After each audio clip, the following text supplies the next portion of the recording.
TDP polit bureau సభ్యుడు Hindupuram MLA Nandamuri Balakrishna కర్నూలులో స్వర్ణాంధ్ర సాకార యాత్రలో పాల్గొన్నారు. ఈ సందర్భంగా ఆయన ప్రసంగిస్తూ జగన్ పాలనలో రాష్ట్రం చాలా వెనక్కి వెళ్లిపోయిందని, ఇలాంటి సమయంలో కేంద్రం సహకారం అవసరమని అందుకే పొత్తు పెట్టుకున్నామంటూ వెల్లడించారు. ఇవాళ పవర్ స్టార్ పవన్ కళ్యాణ్ అనేక కష్ట నష్టాలు ఎదురైనప్పటికీ ఎంతో ఆత్మస్థైర్యంతో పార్టీని నడిపిస్తూ టీడీపీతో చేతులు కలిపారని, బీజేపీ కూడా పొత్తులో కలిసిందని వివరించారు.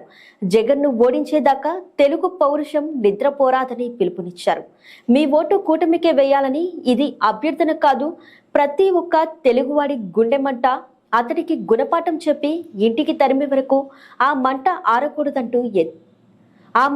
ఆరకూడదని పేర్కొన్నారు.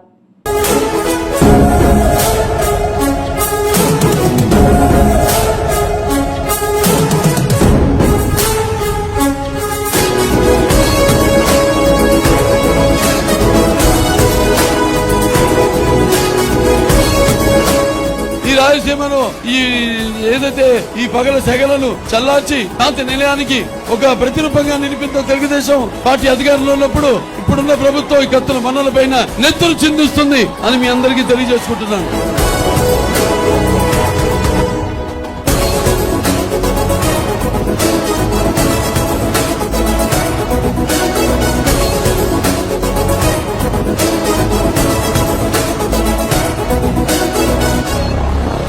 వెనకబడిన తరగతులు, ఈ అధికారంలో ఉన్న పదవులకు దూరంగా ఉన్నారు, వాళ్ళందరికీ చేయూతనిచ్చి అధికార పీఠం మీద కూర్చోపెట్టి గౌరవించిన అభినవ అంబేద్కర్ ఎన్టీఆర్.